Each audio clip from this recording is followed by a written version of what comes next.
We went through Mahendra Uncle's biography yesterday, so if anybody missed it, here it is again. It's a very impressive one. Mahendra Uncle, Viranti, and I know some members of LA Sangha are also joining this session. So once again, Tamara Badanu, Hardik Swagat. Thank you.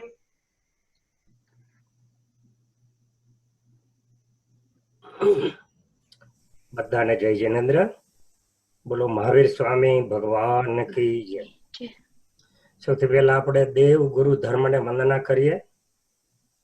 અરહંતો ભગવંત ઇન્દ્ર મહિતા સિદ્ધાષ્ટ સિદ્ધિ સ્થિતા આચાર્યા જીન શાસનો નથી કરા पूज्य उपाध्यायका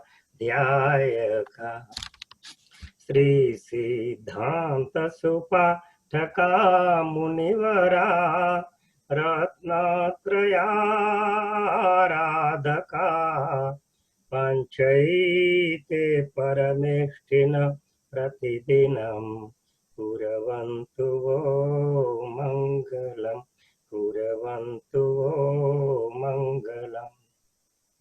मोक्षमार्गस्य नेतारं भेतारं कर्मभूभृतां ज्ञातारं विश्वतत्त्वानां वन्दे तद्गुणलब्धये अज्ञानतिमिरान्धानां ज्ञानाञ्जनशलाकया चक्षुरोन्मिलितं येन तस्मै श्री गुरवे नमः.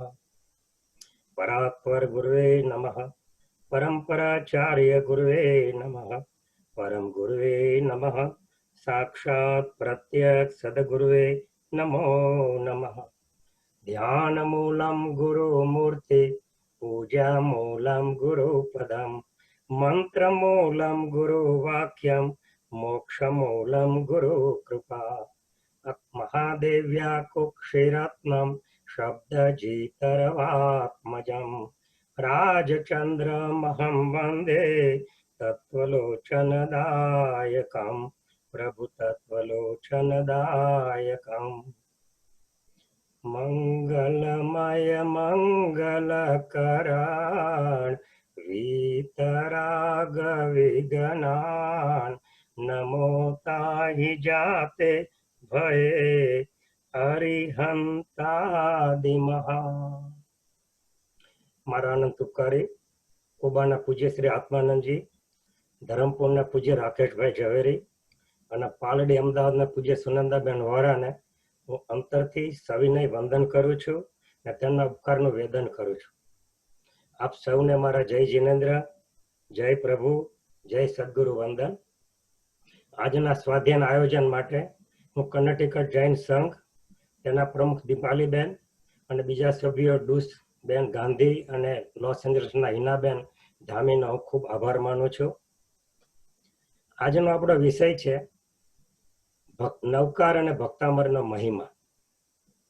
હમણાં તમે પદો આપણે લીધા, બહુ સરસ નવકારની પણ વાત હતી અંદર. તો પહેલા આપણે લગભગ જે કે 20-30 મિનિટ નવકારની વાત કરીશું કે 15-20 મિનિટ, અને પછી આપણે ભક્તામર વિશે વાત કરીશું. આપણા અત્યારના સાંપ્રત જૈન સમાજમાં ઘણા બધા સંપ્રદાયો છે, ફિરકા છે, જુદી જુદી વિચારધારા છે. મુખ્યપણે કોઈ ક્રમમાં નહીં પણ મુખ્યપણે મૂર્તિપૂજક દેરાવાસી મૂર્તિપૂજક શ્વેતાંબર છે, જેને દેરાવાસી સંઘ કહીએ છીએ, સ્થાનકવાસી જૈન સંઘ છે, દિગંબર જૈન સંઘ છે, તેરાપંથી છે. એ સિવાય પણ પૂજ્ય કાંજી સ્વામીની પણ સોનગઢની વિચારધારાના ગ્રુપ છે, અને શ્રીમદ રાજચંદ્ર વિષયનો પણ ઘણા આશ્રમો અને વિચારધારા છે. બીજા પણ 10 પંથી, 20 પંથી, 13 પંથી વગેરે વગેરે છે. આટલા બધા જુદા જુદા હોવા છતાં એક વસ્તુ નક્કી છે, 4 બાબતની અંદર કોઈ મતભેદ નથી. કઈ 4 બાબતો? તો કે સતદેવ, આપણા બધાના સતદેવ ભગવાન મહાવીર સ્વામી છે. ભગવાન મહાવીર સ્વામીને આજે કેટલા વર્ષ થઈ ગયા? 527 ઈસવીસન પૂર્વે નિર્વાણ પામ્યા. અત્યારે 2020 છે, એટલે 2547 વર્ષ થયા. છતાં પણ આપણા માટે પરમ કલ્યાણકારી છે. તેમના શાસ્ત્રો, તેમના આગમો, તેમની વાણી આપણા માટે હજુ પણ જીવનની અંદર માર્ગદર્શક છે અને આપણા માટે બહુ લાભદાયી છે. એમાં કોઈ બેમત નથી કે મહાવીર સ્વામી બધાને સર્વમાન્ય છે. બીજી બાબત છે સતશાસ્ત્ર, અને એની અંદર છે તત્વાર્થ સૂત્ર. એને મોક્ષ શાસ્ત્ર પણ દિગંબરમાં કે કાંજી સ્વામીમાં કહે છે. વાત એક જ છે. લગભગ 2000 વર્ષ પહેલા ઉમા સ્વાતિ અથવા આમના ભેદે ઉમા સ્વામી આચાર્ય ભગવંતની રચના કરી. એમાં 357 બધા શ્લોક છે. આમના ભેદે 344 છે. અત્યંત મહત્વનો પાયાનો મૂળભૂત ગ્રંથ છે, સર્વમાન્ય છે. એના ઉપર ઘણા મહાન આચાર્યોએ હજારો શ્લોકોની ટીકા કરેલી છે. ટીકા એટલે વિવેચન, વિસ્તાર. એ પણ સર્વમાન્ય છે, સર્વ જૈનોને. ત્રીજી બાબત છે મંત્ર. ઘણા મંત્રો છે. બધા મંત્રોમાં સર્વમાન્ય મંત્ર અને મહામંત્ર એટલે શ્રી નવકાર મંત્ર છે. આપણે એના વિશે વાત કરવાના છીએ. અને ચોથું જો હોય તો સ્તુતિ, અને સ્તુતિમાં પણ ભક્તામર સ્તોત્ર છે. બધા જૈનોના જે કઈ બધા સંપ્રદાય, ફિરકા કે વિચારધારા હોય, બધાને ભક્તામર સ્તોત્ર માન્ય છે. પરમ આદરણીય છે, સ્તુતિ છે. આપણે એના વિશે પણ વાત કરવાના છીએ. હવે આપણે સીધા આપણા નવકાર મંત્ર વિશે વિચાર કરીએ. નવકાર મંત્રની અંદર મૂળ તો એક અપેક્ષા એ 5 પદ છે મૂળભૂત રીતે, એના 35 અક્ષરો છે. અને બીજી એક વિચારધારાની અંદર 4 ચૂલિકાના પદો ઉમેર્યા છે. એસો પંચ નમોકારો સવ પાવ પણાસણો મંગલાણમ ચ સવ્વેસિમ પડમમ હવૈ મંગલમ. એટલે 5 ને ઉમેરતા 9 પદ થાય છે. ચૂલિકાના 33 અક્ષર ઉમેરતા 68 અક્ષરો થાય છે. આપણા લોક પ્રસિદ્ધ છે કે બધા દેવોમાં જો કોઈ ઉત્કૃષ્ટ દેવ હોય તો વિતરાગ દેવ છે. બધા પર્વતોમાં જો કોઈ પરમ પૂજનીય હોય તો શત્રુંજય છે. બધા મંત્રોમાં હોય તો નવકાર મંત્ર છે. એટલે કે દ્રવ્યથી, ક્ષેત્રથી, કાળથી અને ભાવથી બધી રીતે આપણને નવકાર મંત્ર પરમ પૂજનીય અને આપણા માટે સર્વમાન્ય છે. દુઃખ, દરિદ્રતા, કષ્ટ, રોગ, ભય, ઉપદ્રવ એ બધાના નાશક તરીકે, એનો નાશ કરનાર તરીકે, એને દૂર કરનાર તરીકે, અને અર્થ, કામ, આરોગ્ય એ આપણને આપવા માટે, એટલે કે આપણને એની પ્રાપ્તિ માટે, પછી આ જન્મના અર્થ, કામ, આરોગ્ય હોય કે આવતા ભાવના હોય કે ક્યારે પણ હોય, એના માટે આપણે નવકાર મહામંત્ર બહુ પ્રસિદ્ધ છે. વ્યાકરણની અંદર ભલે આપણા અક્ષરો 52 હોય, કખ ગ ઘ અંગ ને બધું ગણતા 52 થાય છે, પણ એની જુદી જુદી રચના કરીને નવકાર મંત્રની અંદર આવી રીતે 68 અક્ષરો છે. એને નાનામાં નાનું મહાશાસ્ત્ર કીધું છે. નવકાર મંત્રને મહામંત્ર કીધો છે, પરમ ઉપકારી કીધો છે. અને આ 68 અક્ષરના સમુદાયમાં અચિંત્ય શક્તિ છે. એના માટે ઘણા બધા આપણી પાસે દ્રષ્ટાંતો છે, કથાઓ છે. નવકાર મંત્રની સાથે ઘણા બધા મંત્ર, તંત્ર, યંત્ર પણ જોડાયેલા છે. જો એક વસ્તુ સમજીએ, અક્ષરો નમો, અરિહંતાણંગ એ વગેરે અક્ષરો 35 કે 68 એ બધા જડ પૌદ્ગલિક છે. જડ વસ્તુમાં કોઈ ચેતન નથી. જડ વસ્તુમાં પોતાનામાં કોઈ શક્તિ નથી, પણ એને આપણે અર્થ સાથે સંબંધ છે, એને ચેતના અને જ્ઞાન સાથે સંબંધ છે. એટલે શું બને છે કે જડ શબ્દો હોવા છતાં એને અર્થની સાથે વાચ્યવાચક સંબંધ છે, આત્મા સાથે ભાવ્ય ભાવક સંબંધ છે. એટલે કે શબ્દની પાછળ અર્થ રહેલો છે, પરમાર્થ રહેલો છે, ભાવાર્થ રહેલો છે એનો, અને આપણા આત્માની અંદર એ ભાવ ઉત્પન્ન કરે છે, આપણને જ્ઞાન આપે છે. અને 14 પૂર્વનો સાર કીધો છે. આપણે ગાઈએ છીએ ને, સમરો મંત્ર ભલો નવકાર છે, 14 પૂર્વનો સાર એના મહિમાનો નહીં પાર, એનો અર્થ અનંત અપાર. આગળ કે છે સુખમાં સમરો, દુઃખમાં સમરો, સમરે દિવસ અને રાત, જીવતા સમરો મરતા સમરો, સમરો સૌ સંગા, દેવો સમરે દાનવ સમરે, સમરે સૌ નિશંક. કેટલું બધું કીધું. 68 અક્ષર એના જાણો, 68 તીર્થ સાર, 8 સંપદાથી પરમાણો, 8 સિદ્ધિ દાતા. નવપદ એના નવનિધિ આપે, ભવો ભવના દુઃખ કાપે, વીર વચનથી હૃદય વ્યાપે, પરમાત્મ પદ આપે. આવો આ છે એ આપણા આત્માના અશુદ્ધ ભાવને શુદ્ધ કરે છે. આટલું બધું નવકારનું અચિંત્ય મહાત્મ્ય છે. 14 પૂર્વનું જ્ઞાન એ કેવળ જ્ઞાન આગળના સિંધુ આગળ એક બિંદુ સમાન જ છે. આખા 14 પૂર્વનું જ્ઞાન એક બિંદુ જેવું જ છે કેવળ જ્ઞાન આગળ. અને એ કેવળ જ્ઞાન નવકાર મંત્રના પહેલા 2 પદ અરિહંત પરમાત્મા અને સિદ્ધ પરમાત્મા એમને પ્રાપ્ત કરેલું છે. એટલે જ્યારે આપણે નમસ્કાર મહામંત્રની સ્તુતિ કરીએ, આપણે એની આરાધના કરીએ શ્રદ્ધાપૂર્વક, એની અંદર આપણો આત્મા પરોવીએ, આપણા ભાવ ભાષાની અંદર કરીએ, ત્યારે ધીમે ધીમે ધીમે ધીમે આપણને અરિહંત અને સિદ્ધની ઓળખાણ થાય છે, પરિચય થાય છે, ભાવ ભાષણ થાય છે, આપણને એની શ્રદ્ધાને થાય છે, અને આપણા આત્માની આપણા સ્વરૂપની પ્રતીતિ થાય છે. અને જો આપણે એ જ રીતે શ્રદ્ધા પ્રતીતિ પૂર્વક એની આરાધના કરીએ તો કાળક્રમે આપણને પોતાને પણ કેવળ જ્ઞાન પ્રગટે છે, આપણા મોહનો વિલય થાય છે. એટલું બધું નવકાર મંત્રનું એનું મહાત્મ્ય છે. એમ કે જો જ્ઞાન તો બીજા શાસ્ત્રોમાંથી પણ મળી જાય. કોઈ બી દલીલ કરી શકે કે મહેન્દ્રભાઈ જ્ઞાન તો અમને બીજા શાસ્ત્રોમાંથી પણ મળે, તો તમે કેમ નવકાર મંત્રને આટલું બધું મહત્વ આપો છો? પણ નવકાર મંત્રથી જ્ઞાન તો મળે જ છે, પણ આપણા પોતાના ભાવની શુદ્ધિ થાય છે. અને બીજા સર્વ સાધનો અને શાસ્ત્રો કરતા નવકાર મહાશાસ્ત્ર કીધું છે, નવકાર મહામંત્ર કીધો છે, વધારે અસરકારક છે, ઉપયોગી છે અને ઉપકારક છે.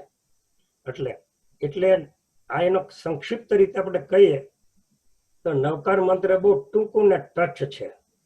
આપણે શોર્ટકટનો અત્યારે સમય આવ્યો છે ને બધો જમાનો, અને સર્વ મંત્રોનું અને શાસ્ત્રનું ઉત્પત્તિ સ્થાન છે. નવકાર મંત્ર આપણે ત્યાં અનાદિ શાશ્વત કીધો છે.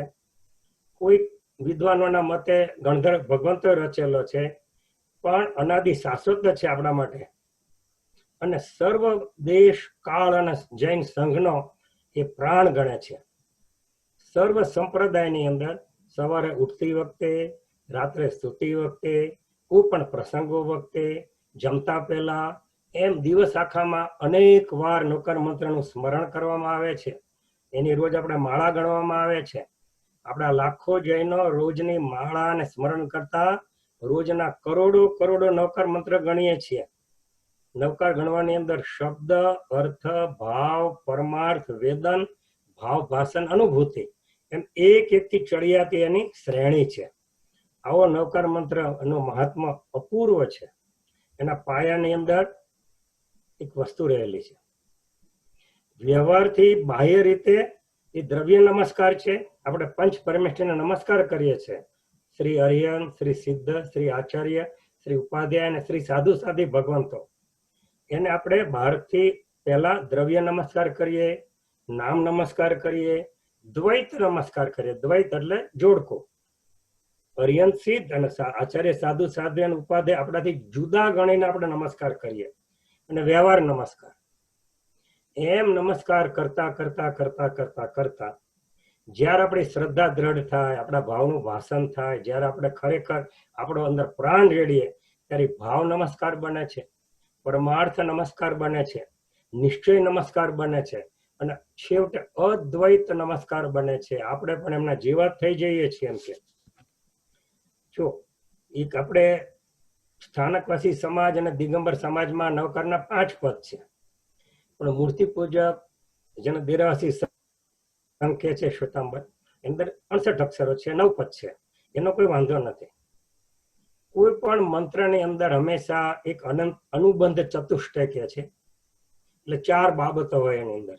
એનું મંગળ હોય, સંબંધ હોય, અભિધેય હોય અને પ્રયોજન હોય.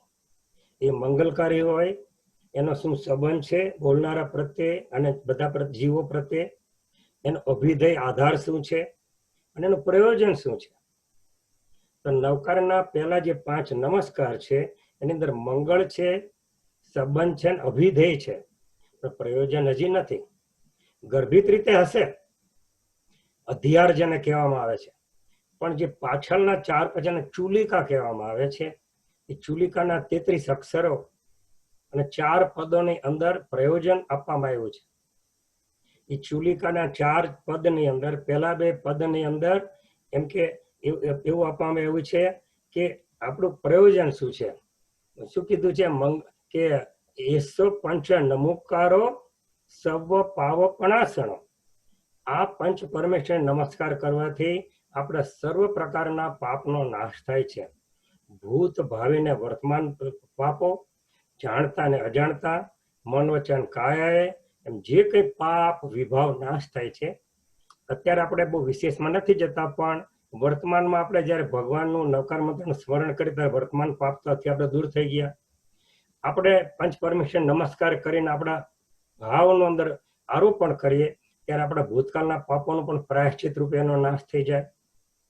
અને એ વખતે આપણે ભગવાન પ્રત્યે શ્રદ્ધા કરીને કહીએ કે પ્રભુ હું રોજ આપનું સ્મરણ કરીશ વગેરે, એટલે ભવિષ્યના પાપોનો પણ એ રીતે નાશ થાય છે.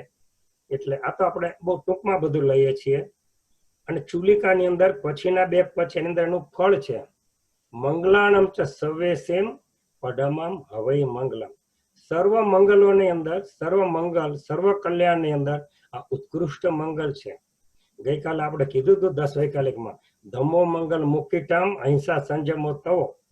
તો એ આ ઉત્કૃષ્ટ છે. એમ કે અંતમાં નવકાર પદની નમસ્કાર મહામંત્રની આરાધના કરનારની એમ કે એની શ્રદ્ધા, ભાવના અને પુરુષાર્થથી એ મહાપ્રયોજન અને મહાફળ આપનારો મહામંત્ર છે, મહાશાસ્ત્ર છે, મહામંગલ છે. અને એ આમ નવકાર મંત્ર, મહામંત્ર આત્મલાભનું પરમ સાધન માનીને આપણે એનો અભ્યાસ, વાંચન, મનન, ચિંતન, નિધિધ્યાસન, એની શ્રદ્ધા, એની આરાધના અને એની સાથે આપણા ભાવ રેડીએ તો આપણા આત્મા માટે એ અપૂર્વ અને અનંત કલ્યાણ રૂપે થઈ પડે. એવા નમસ્કાર મહામંત્રને આપણે વંદન કરીને આપણે એ પંચ પરમેશ્વરને વંદન કરીને તેમની આજ્ઞાને આશીર્વાદ માગીએ કે હવે પછીના આપણા અત્યારના સ્વાધ્યાય ધર્મ વાર્તામાં જે આપણે ભક્તામૃત સ્તોત્રની વિચારણા કરવાના છીએ એના માટે આપણે એમની આજ્ઞાને આશીર્વાદ લઈએ. આપણો આજના વિષયમાં બીજો નાનો પેટા વિષય છે ભક્તામૃત સ્તોત્ર. ભક્તામૃત સ્તોત્રનું પણ ઘણું મહાત્મ છે. આપણે હમણાં જ વાત કરી કે સાંપ્રત જૈન સમાજમાં આપણા સતદેહ હોય તો મહાવીર સ્વામી છે, સત શાસ્ત્ર હોય, શાસ્ત્ર એમ કે તો તત્વાર્થ સૂત્ર છે, આપણો મંત્ર હોય તો નવકાર મંત્ર છે, અને સ્તુતિ હોય તો ભક્તામૃત સ્તોત્ર છે. બધી આમનાયમાં, બધા ફિરકામાં, બધા સંપ્રદાયમાં, બધી વિચારધારામાં ભક્તામૃત સ્તોત્રનું અનન્ય મહત્વ છે, અનન્ય સ્થાન છે. મૂર્તિ પૂજક શ્વેતાંબર રામનાયમાં, જેને દેરાવસી સંઘ કહીએ છીએ, એનું દૈનિક નવ સ્મરણ છે. અંદર ભક્તામૃત સ્તોત્ર જે છે એનું 7મું સ્થાન છે. બીજું બધું પણ અંદર ઘણું છે, પણ 7મું સ્થાન છે. એટલે કે જે જૈનો હોય બધા એ રોજ જે નવ સ્મરણ કરે ત્યારે ભક્તામૃત સ્તોત્રનું પણ સ્થાનકસી સમાજની અંદર એનો નિત્ય પાઠ કરવામાં આવે છે. દિવાળી, પર્યુષણ અને કોઈ સારા પ્રસંગો પણ ભક્તામૃત સ્તોત્રનું પારાયણ કરવામાં આવે છે. દિગંબર આમનાયની અંદર પણ અષ્ટાનિકા અને 10 લક્ષણ ધર્મ કેવા હમણાં પર્યુષણ હવે જે આવશે એમનું અંદર પણ ભક્તામૃત સ્તોત્રનું અખંડ પારાયણ કરવામાં આવે છે. ભક્તામૃત સ્તોત્રની પ્રત્યેક ગાથા સાથે અનેક મંત્ર, તંત્ર, યંત્ર અને કથાઓ બધી જોડાયેલી છે. બધા દ્રષ્ટાંતો જોડાયેલા છે. અને કે કેવી રીતે આરાધના કરવાથી કોને કોને શું ફળ મેળવું. અલબત્ત ફળ તો એમના પોતાના પાપ પુણ્યના રીતે મળે છે જીવોને, પણ એક આધાર છે, એનાથી ભાવની શુદ્ધિ વૃદ્ધિ થાય છે. ભક્તામૃત સ્તોત્રની આરાધના માટે સવારના અંદર એ બહુ બ્રાહ્મ મુહૂર્તની અંદર એનો એ બહુ અતિ ઉત્તમ સમય છે, જેને પરમાનંદી સમય કહેવામાં આવ્યો છે. બ્રાહ્મ મુહૂર્ત સવારના 3 થી એમ કે, તો આપણે એના વિશે પણ વાત કરીશું. પણ આપણે એક વાત હજી રહી ગઈ જરા કહેવાની, એના માટે હું ક્ષમા ચાહું છું કે નવકાર મંત્રની અંદર જે 5 પદ છે એમાં પહેલા 2 પદ છે એ દેવ તત્વ છે, પછીના 3 પદ છે એ ગુરુ તત્વ છે, અને છેલ્લા જે 4 ચરણ કે 4 પદ છે એ ચુલિકા કહો કે જેમાં એનું પ્રયોજન અને ફળ કીધું છે. પહેલા 2 પદની અંદર જે અર્યંત પરમાત્મા છે, આપણે અર્યંત પરમાત્મા એટલે જેમને 4 ઘાતી કર્મોનો ક્ષય કર્યો છે, જ્ઞાનાવરણીય, દર્શનાવરણીય, અંતરાય અને મોહનીય, અને બાકીના 4 કર્મ પાતળા પાડ્યા છે, આયુષ્ય, નામ, ગોત્ર અને વેદનીય. બીજું પદ અને એમના 12 ગુણો છે. બીજું પદ સિદ્ધ ભગવાનનું છે, જેમના 8 ગુણોનો ક્ષય કર્યો છે. એટલે અર્યંત પરમાત્માના 12 ગુણો છે, જેમાં એમના 8 પ્રાતિહાર્ય છે અને 8 અતિશય પણ છે, અને એમના પછી બીજા 4 એવા અતિશય છે, જ્ઞાનાતિશય, દર્શનાતિશય, વચનાતિશય અને અપાય પગમ અતિશય. અને આપણા માટે પહેલા એટલા માટે લીધું છે અર્યંત પરમાત્મા કે આપણે માર્ગ દેખાડે છે. કારણ કે સિદ્ધ પરમાત્મા જે છે તો અર્યંતથી આત્મ અપેક્ષાએ તો ઊંચા છે, સિદ્ધ શિલા ઉપર છે. એ આપણને આવીને કોઈ માર્ગ દેખાડવાના નથી. એ તો અજન્મી, હમણાં બહેને પદ લીધું એમાં અજન્મી છે, અશરીરી છે. એટલે આપણને જો ખરેખર કોઈ બોધ આપે, માર્ગદર્શન દેખાડે તો તે અર્યંત પરમાત્મા છે. એટલે આપણે એમને પહેલા મૂક્યા છે. બાકી ખરેખર શાસ્ત્રોની અંદર તો પેલા ઓમ નમઃ સિદ્ધેભ્ય ત્યાંથી શરૂઆત કરે, પણ આપણે નમસ્કાર અર્યંતને કરીએ કારણ કે આપણા માટે પરમ ગુરુ છે. પરમ ગુરુ નિર્ગ્રંથ સર્વજ્ઞ દેવ એવો મંત્ર આપણે બોલતા હોઈએ છીએ. બીજા શબ્દોમાં કહીએ તો હું ને તમે આપણે બધા અનંત કાળ આપણે નિગોદમાં રહ્યા. જ્યારે એક જીવ સિદ્ધ થયો ત્યારે આ નિગોદમાંથી આપણે બહાર નીકળ્યા. એ આપણું ભવિતવ્ય હતું, એમાં કોઈ પુરુષાર્થ હતો નહીં. એટલે આપણને એમ કે નિગોદમાંથી કાઢનારા કોઈ હોય તો તે સિદ્ધ પરમાત્મા છે. એમનો મારા તમારા પર અનંત ઉપકાર છે. અને અર્યંત પરમાત્મા તેમના બોધથી, આદેશ ઉપદેશ ને આશીર્વાદથી આપણા સંસારની કટ્ટી કરે છે, અને ધીમે ધીમે આપણા કર્મનો ક્ષય કરીને, ગઈકાલે વાત કરીએ એમ સંવરને નિર્જરા કરીને આપણે મોક્ષ પ્રાપ્ત કરીએ છીએ અને સિદ્ધ શિલા પર પહોંચીએ છીએ. એટલે આપણને નિગોદમાંથી કોઈ કાઢનાર હોય તો સિદ્ધ પરમાત્મા છે, સંસારમાંથી કોઈ કાઢનાર હોય તો અર્યંત પરમાત્મા છે. એ અર્યંત પરમાત્માના સંદેશ વાહકો છે, આપણું ગુરુ તત્વ છે. ત્રીજું પદ આચાર્ય ભગવાન છે, જેના 36 ગુણો છે. ચોથું પદ ઉપાધ્યાય ભગવાન છે, જેના 25 ગુણો છે. અને 5મું પદ સાધુ ભગવાન છે, જેના 27 ગુણો છે. દિગંબર આમનામ 28 ગુણો કીધા છે. આપણે એની સાથે બહુ સરોકાર નથી, આપણે તો એમના ગુણોને વંદન કરીએ છીએ. આખો નવકાર મહામંત્ર ગુણ આધારિત છે, જેમાં કોઈ વ્યક્તિ નથી, વ્યક્તિ પૂજા નથી, વ્યક્તિનું નામ નથી. ગુણા સર્વત્ર પૂજ્યંતે ન ચ વયમ ન ચ લિંગમ. કોઈ પ્રકારની જાતિ, કુળ, ભેદ, પૈસો, જ્ઞાન કાંઈ પણ એનું પૂજન નથી. પૂજન તો ગુણોનું છે.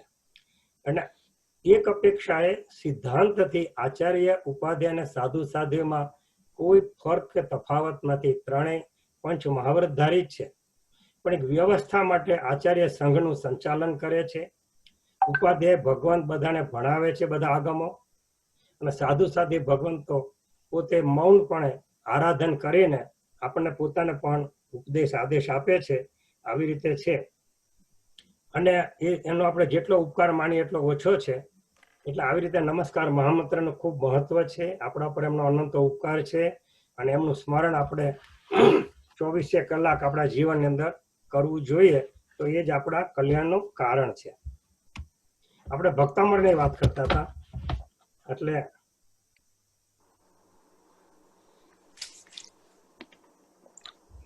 ક્ષમા કરજો. ભક્તામળની વાત કરતા હતા તો એની અંદર આપણે એ વાત કરી કે ભક્તામળ સ્તોત્રનું કેટલું મહત્વ છે. એના ઇતિહાસ વિશે તો બધા જાણીએ છીએ સારું એવું, કે 2 એવા સ્તોત્ર છે કે જે જોડિયા છે. એક કલ્યાણ મંદિર સ્તોત્ર, બીજું ભક્તામળ સ્તોત્ર.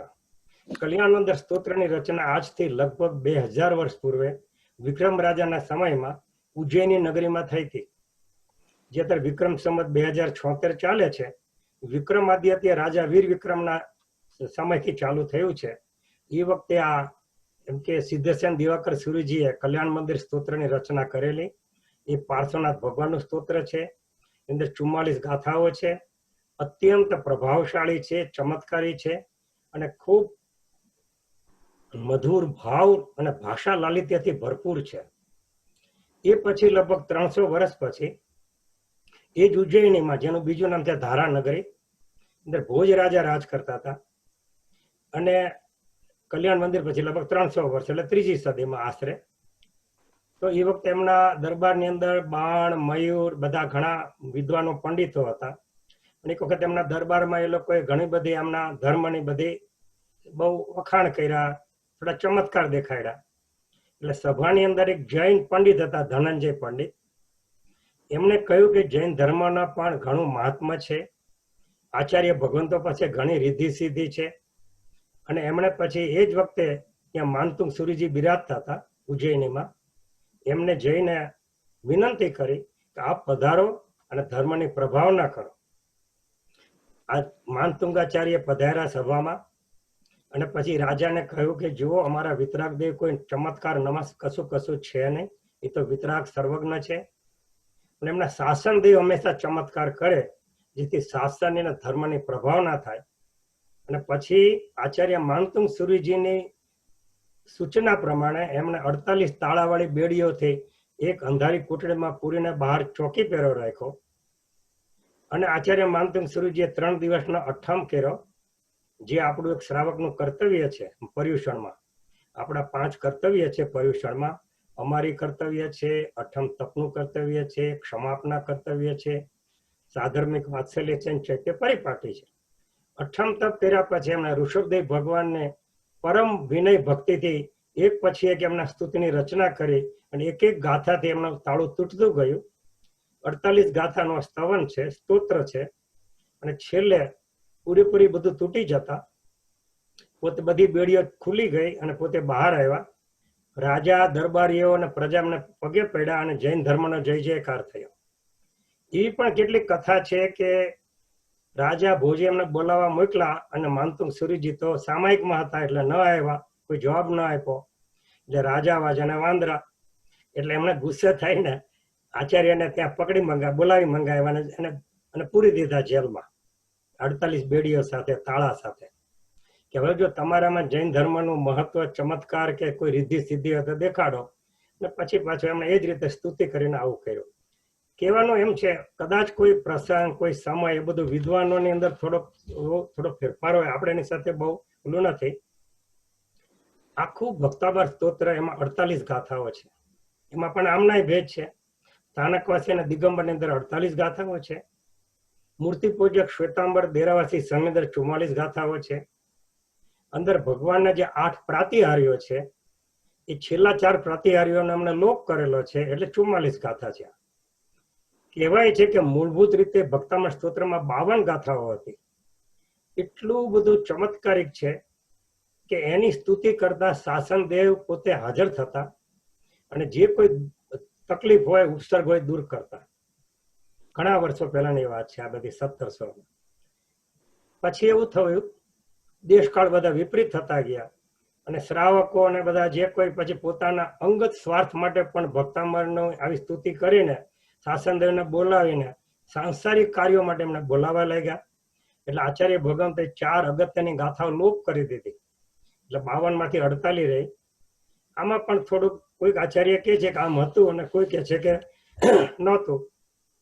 આપણે તો એ જ અગત્યનું છે કે ઋષભદેવ ભગવાન માટેનું રચેલું આ શાસ્ત્ર માનતુંગાચાર્યએ ખૂબ ભાષાની અંદર ખૂબ લાલિત્ય વાળું છે.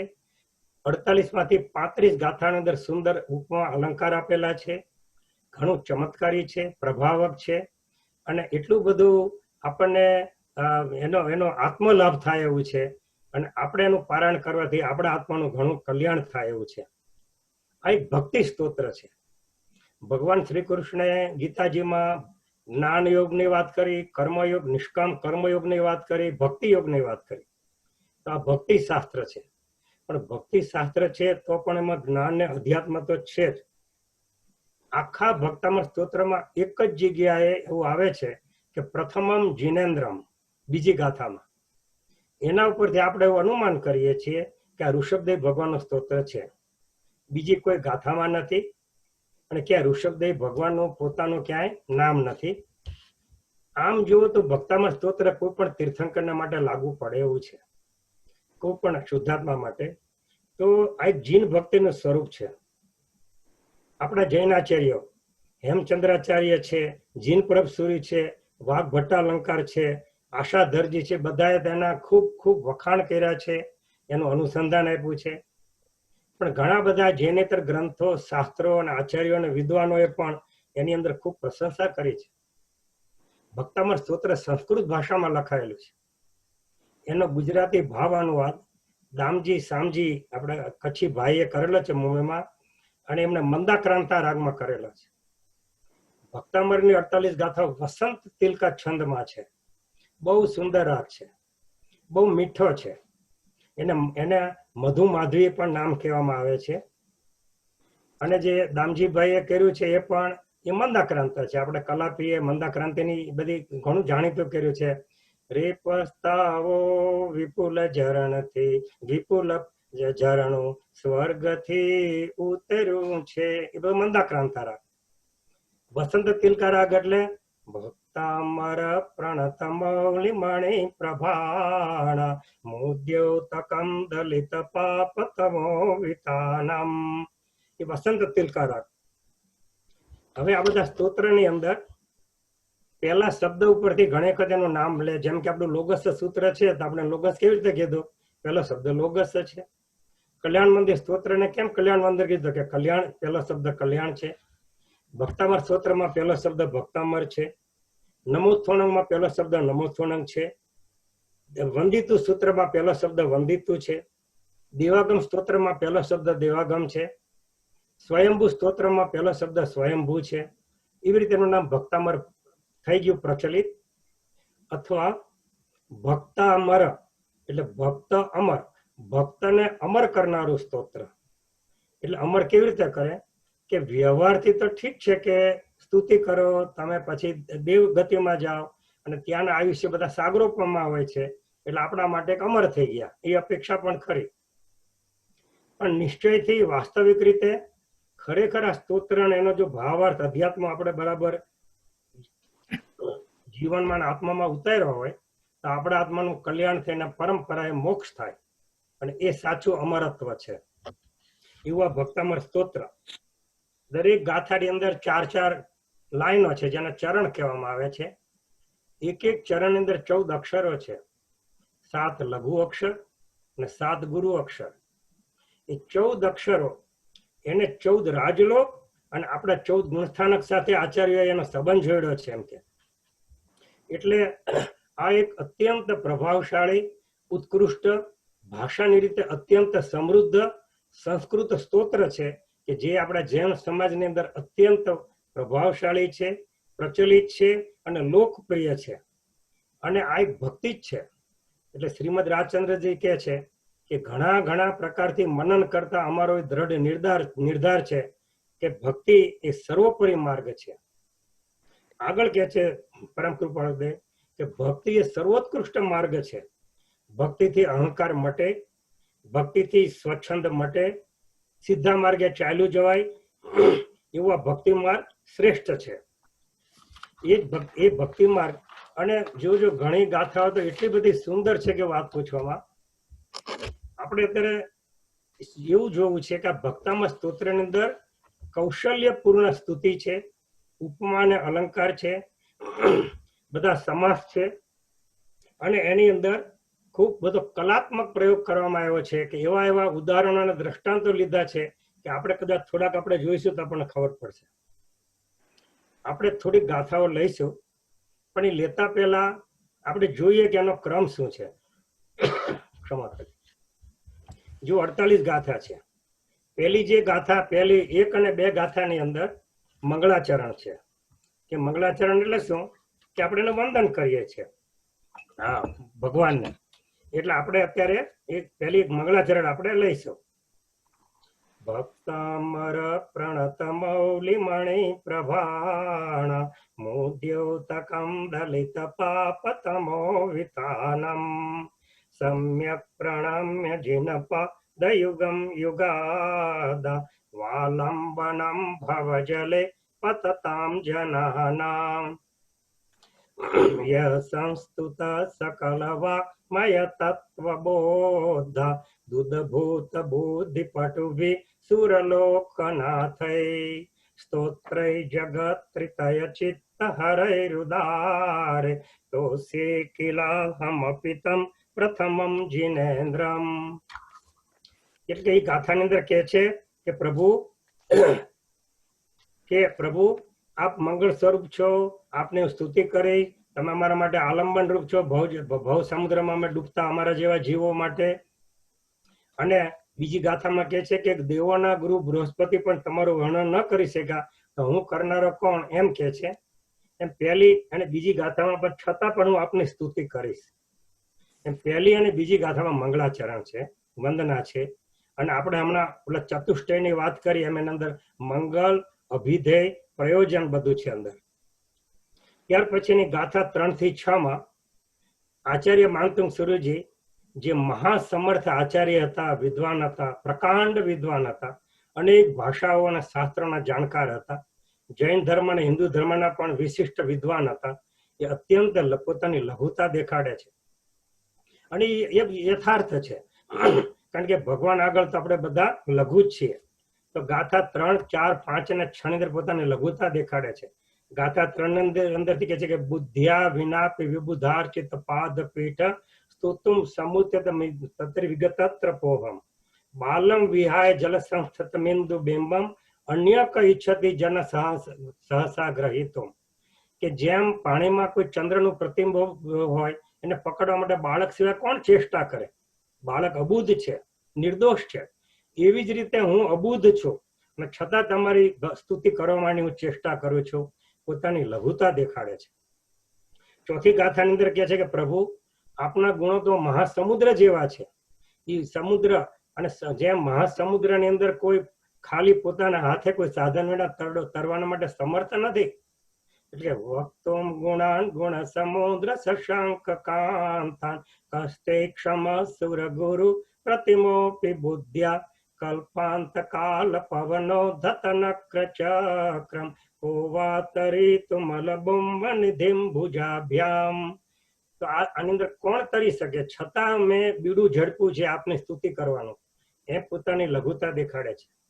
5મી ગાથાની અંદર એમ કે છે કે સોહમ તથાપિ તવ ભક્તિ વશાન મુનીશ કર્તુમ સ્તવમ વિગત શક્તિરપી પ્રવૃત્ત પ્રીત્યાત્મ વીર્યમ અવિચાર્ય મૃગી મૃગેન્દ્રમ નાભ્યેતિ કિમ નિજ શિશો પરિપાલનાર્થમ.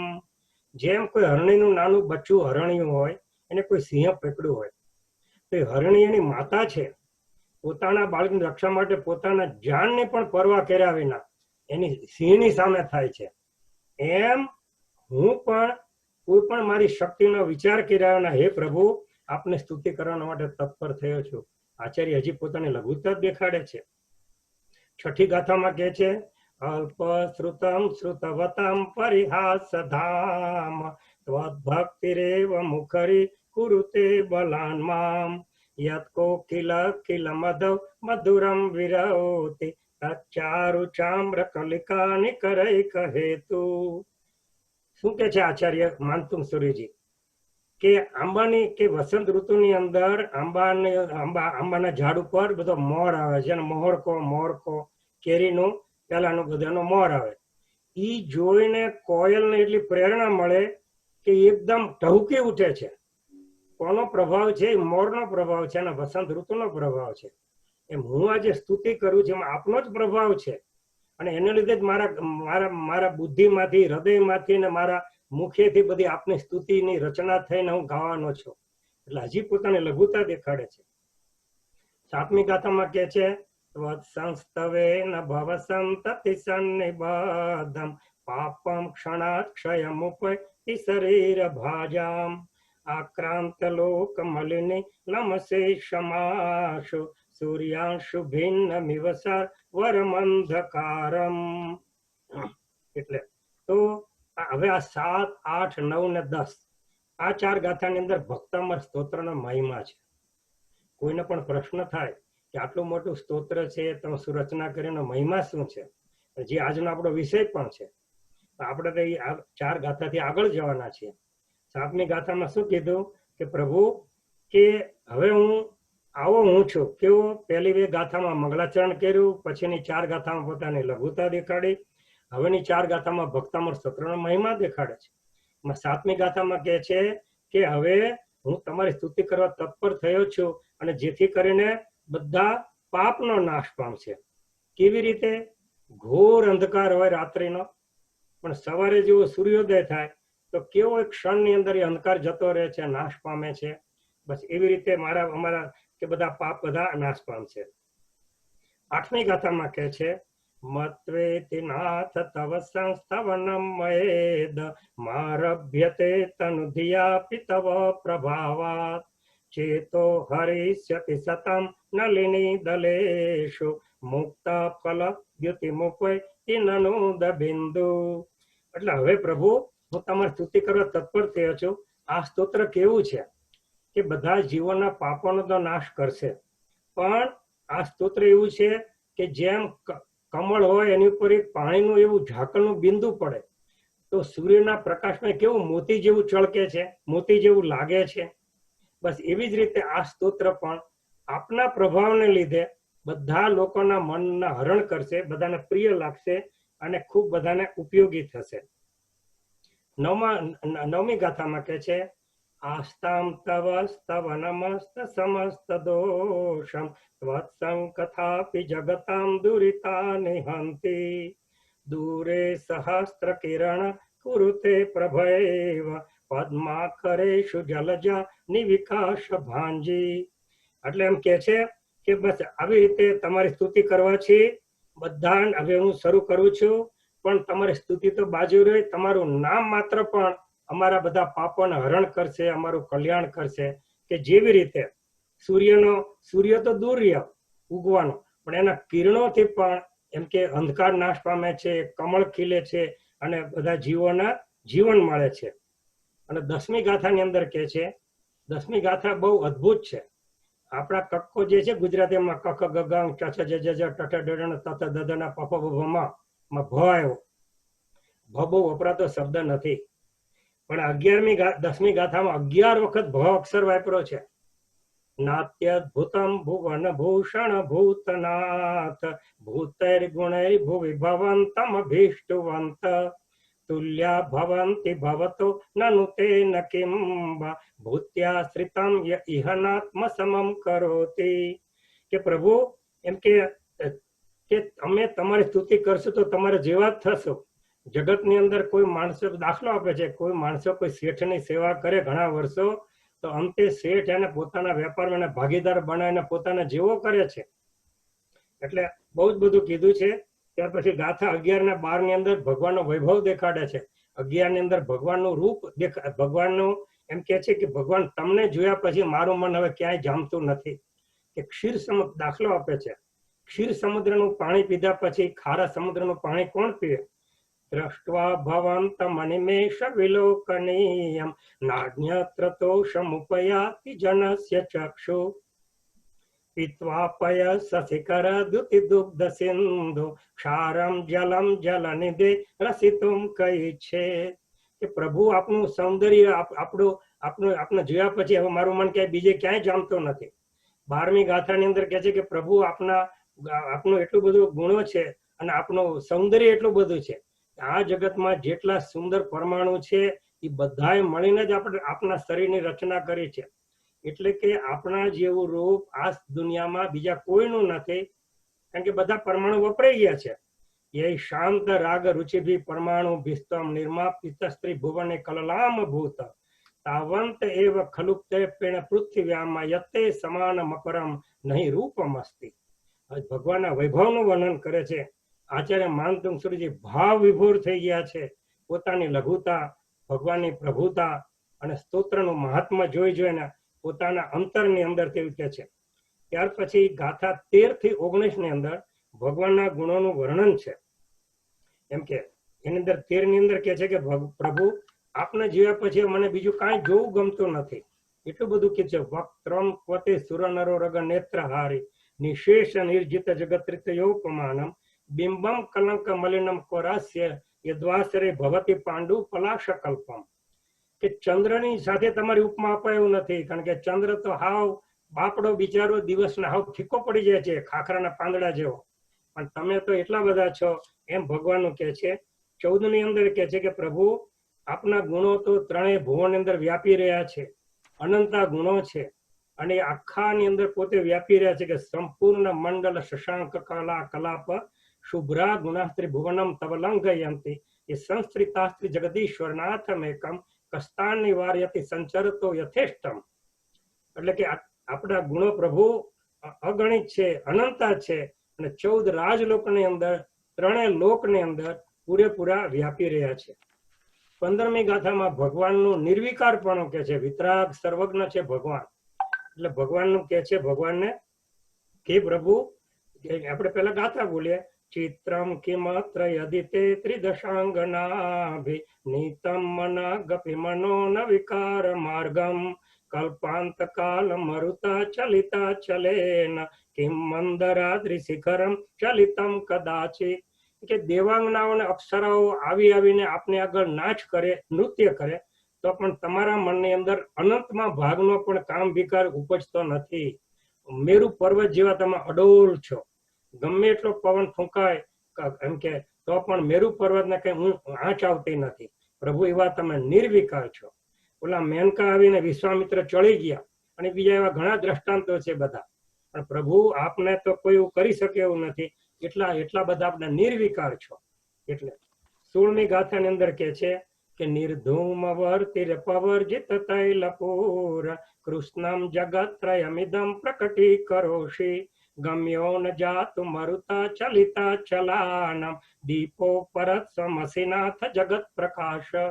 કે પ્રભુ તમે એવા દીપક છો કે જેમાં કોઈ ધુમાડો નથી, અને તેલ નથી, વાટ નથી, અને છતાં પ્રકાશ આપે છે, ત્રણેય લોકમાં પ્રકાશ આપે છે. એમ કે આગળની હજુ પ્રભુનો ગુણો અને વૈભવની જ બધી વાતો ચાલે છે. 17મી ગાથામાં કે છે નાસ્તમ કદાચિત કયા પષ્ટી કરો સહસાયુગ પજ્જગંતે ધરોધર નિરુદ્ધ મહાપ્રભાવ સૂર્યાતિશાયી મહિમાસી મુનિન્દ્ર લોકે. હે પ્રભુ, તમે સૂર્ય કરતા પણ વધારે તેજસ્વી છો. 1000 લાખ સૂર્ય ભેગા થાય તો તમારા જેવું તેજ નથી, જ્ઞાનનું તેજ છે. એ સૂર્યને તો રાહુ ગળી જાય, વાદળાઓ એને નડે, રાતના તો ક્યાંક છુપાઈ જાય, પણ પ્રભુ તમે તો 24 કલાક 14 રાજલોકમાં તમે તો પ્રકાશી રહ્યા છો જ્ઞાનથી. 18 એવી જ રીતે 18મી ગાથામાં કહે છે કે નિત્યોદયમ દલિત મોહ મહાંધકારમ ગમ્યમ ન રાહુ વદનસ્ય નવારી દાનમ વિભ્રાજતે તવ મુખાબ્જમ નલ્પકાંતિ વિદ્યોતે જગદપૂર્વ શશાંક બિંબમ. આ જ રીતે ભગવાનના બધા ગુણોનું વર્ણન કરે છે. કે પછી આગળ 19મી ગાથામાં કહે છે કિમ સર્વ ઋષુ શશનાનું વિવસ્વતાવા યુષ્મન મુખેન્દુ દલિતે તમસ્સુનાથ નિષ્પન્ન શાલિવન શાલિની જીવ લોકે કાર્યમ કિયત જલ ધારણ. કે ખેતર ડાંગરનું ખેતરમાં એકવાર ડાંગર ઉગી ગઈ છે. ના મકઈ મહેન્દ્રભાઈ ખંદર સાંભળું છું, પછી વાત કરીશ. ઓકે, એટલે શું પ્રયોજન છે? એમ પ્રભુ આપ હોય પછી આ ચંદ્ર સૂર્ય કે બીજા દેવોનું શું પ્રયોજન છે? પ્રભુ તમે એક જ પૂરતા છો. હજુ એમ 19 સુધી કે છે. ત્યાર પછી ગાથા 20 અને 21 ની અંદર જે લૌકિક દેવો છે, બ્રહ્મા, વિષ્ણુ, મહેશ, એ બધાની હારે કે છે કે એ બધા દેવોની કોઈ ટીકા નથી, નિંદા નથી, એમને કોઈ ઉતરતા નથી ગણતા, પણ પ્રભુ આપ એમનાથી પણ ઊંચે છો. એમની લીટી જેટલી છે એટલી ભલે રહી, પણ પ્રભુ તમારી લીટી એમના કરતા મોટી છે. તમારી લીટી મોટી કરવા માટે આપણે બીજા દેવોની લીટી નાની નથી કરવી, એમની કોઈ ઈર્ષા નિંદા નથી, અવગણના નથી, પણ એના કરતા તમારો જે વિશેષ પ્રભાવ છે એમ વાત કરે છે. કે 20મી ગાથામાં કહે છે જ્ઞાનમ યથા તૈ વિભાતિ કૃતાવકાશમ નૈવમ તથા હરિહરાદિષુ નાયકેષુ તેજસ પુરણ મણિષુ યાતિ યથા મહાત્વમ નૈવમ તુ કાચ શકલે કિરણાકુલેપી. બીજા જે હર દેવ કીધા, હરિ એટલે વિષ્ણુ, હર એટલે શંકર મહાદેવ, અને ઉપલક્ષથી બ્રહ્મા, એ બધા કરતા પ્રભુ તમે ખૂબ આગળ છો, કારણ કે તમારામાં એટલું બધું જ્ઞાન છે, નિર્વિકારપણું છે. એવી જ રીતે હજી પાછા કહે છે 21મી ગાથામાં કે પ્રભુ મેં બધા દેવોને જોયા, એ સારું કર્યું. જેમ આપણે શોપિંગ માટે કોઈ મોલમાં ગયા હોય અને પહેલો સ્ટોરમાં ગયા હોય, અને ધારો કે આપણે કોઈ કોઈ વસ્તુ લેવી છે, કોઈ કુકર કે કઈ વાસણ લેવું છે ઘરમાં, તો પેલા સ્ટોરમાં અથવા તો આપણે કોઈ કપડા લેવા છે, ચાલો ને શર્ટ કેવું, પેલા સ્ટોરમાં ગયા, જોયું ને લઈ લીધું, તો શું થાય? પછીના સ્ટોરમાં ખબર પડે કે આનાથી સારા શર્ટ હતા, આનાથી સસ્તા હતા. એટલે બધું જોયા પછી લેવાનું, જે સૌથી સારું સસ્તું હોય અને ગમે. એમ કે છે કે પ્રભુ, મેં બીજા બધા દેવોને તમારી પહેલા જોયા, એ સારું કર્યું, એટલે મારું મન હવે આ ભવ તો ઠીક, પણ કોઈ ભવમાં તમારા સિવાય બીજે ક્યાંય જવાનું નથી. મન્યે વરમ, એટલે 21મી ગાથામાં કે છે, મન્યે વરમ હરિહરાદય એવ દ્રષ્ટા દ્રષ્ટેષુ એષુ હૃદયં ત્વયિ તોષમેતે કિમ વિક્ષિતેન ભવતા ભુવેન નાન્ય કશ્ચિન મનોહરતિ નાથ ભવાંતરેપી. 22મી ગાથામાં ભગવાનની માતાને વંદના કરે છે, જગત માતા. આપણે પૂજા જયારે દેરાસરમાં કરીએ છીએ ત્યારે ભગવાનની માતાને કેટલા વંદન કરે છે. ઇન્દ્ર મહારાજા ભગવાનનો જયારે જન્મ થાય ત્યારે અવસર્પિણી એટલે કે એવી બધી નિષ્પાળ એવી વિદ્યાથી માતાને નિદ્રામાં મૂકીને ઇન્દ્ર મહારાજા અને દેવો નાનકુડા ભગવાનને મેરુ પર્વત ઉપર લઈ જઈને એનો અભિષેક કરે છે. તો એ માતાની આ વંદના છે કે જગતમાં માતાઓ હજારો બાળકોને જન્મ આપે છે, પણ પ્રભુ તમારા જેવા પુત્રને જન્મ આપનારી માતા કોઈક જ હોય. આપણા 24 ભગવાનની 24 માતાઓ છે, અને બાકી તો લાખો સ્ત્રીઓ લાખો બાળકોને જન્મ આપે છે લાખો વર્ષોથી. ઉદાહરણ આપે છે કે આપણે અસંખ્ય દિશાઓ છે, ભલે 4 દિશા ને, ઉત્તર દક્ષિણ પૂર્વ પશ્ચિમ ઈશાન અગ્નિ નૈઋત્ય અને વાયવ્ય, અને બીજી બધી દિશાઓ, પણ એકમાત્ર પૂર્વ દિશા જ સૂર્યને ધારણ કરે છે. સ્ત્રીણામ શતાની શતશો જનયંતિ પુત્રાન નાન્યાસ્તુ તમ ત્વદુપમમ જનની પ્રસૂતા સર્વા દિશો દદતિ ભાનિ સહસ્ત્ર રશ્મિ પ્રાચ્યૈવ દિગ જનયતિ સ્ફુરદંશુ જાલમ. ત્યાર પછી 23મી ગાથામાં ભગવાનને કહે છે કે પ્રભુ, તમે મોક્ષ માર્ગના પ્રણેતા છો, નેતા છો, મોક્ષ માર્ગ છે નેતારમ, એવા તમે છો. અને બધા મુનિઓ તમને વંદન કરે છે, અને તમારી નેતાગીરી નીચે બધા મુનિઓ, આચાર્યો અને બધા મહાપુરુષો આપને અનુસરે છે. એમ કે ત્વામનંતિ મુનય પરમં પુમાંસ માદિત્ય વર્ણ મમલમ તમસ પુરસ્તાત ત્વામેવ સમ્યક ઉપલભ્ય જયંતિ મૃત્યુમ નાન્ય શિવ શિવ પદ સે મુનિન્દ્ર પંથા. 24મી ગાથામાં ભગવાનના 15 ગુણોનું વર્ણન કરે છે. આમ તો જુઓ તો ભગવાનના 15 ગુણોનું વર્ણન છે ખરેખર તો આપણા પોતાના શુદ્ધ આત્માનું જ વર્ણન છે, પણ આપણે હજી આપણો શુદ્ધ આત્મા પ્રગટ કર્યો નથી, કર્મોથી મલિન છે. ગઈકાલે આપણે તપ વખતે વાત કરી એમ કે ભગવાન મહાવીર સ્વામી કે ઋષભદેવ કે શાંતિનાથ ભગવાન કે પાર્શ્વનાથના આત્મા કરતા અને મારા તમારા આત્મામાં કોઈ ફેર નથી દ્રવ્યથી.